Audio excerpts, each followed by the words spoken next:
How to deal with the trials in your life, part 4. In part 3, we learned that we should not be ashamed of our trials.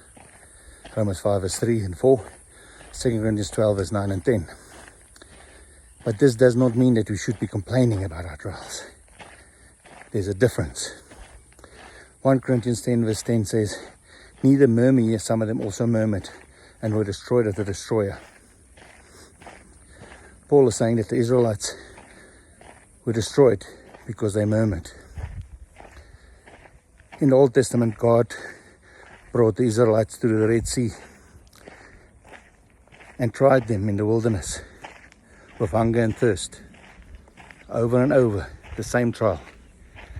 Yet every time they failed. And they kept on saying, why did God bring us out here? That we would die in this wilderness. It seems like they did not learn. They did not understand the purpose of the trial. In Luke, Jesus tells a parable about a master that gives his servants some money and expects some return on his investment, only to find one servant not doing so. And when he confronted the servant says in Luke 19:22, he says, no, I knew you were a bad master. And 21 and 22 it says, the master says, out of your own mouth will I judge you. You're saying these bad things, now that's how I'm going to judge you. We are so quick to announce our fears, but so slow to proclaim our faith. Look at Paul when he was in prison.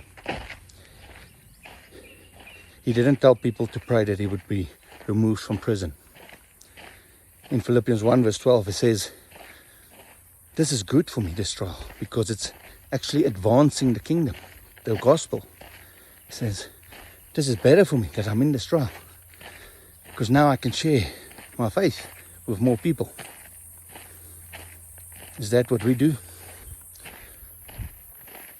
Are we proud of our trials because it gives us reason to announce the goodness of God?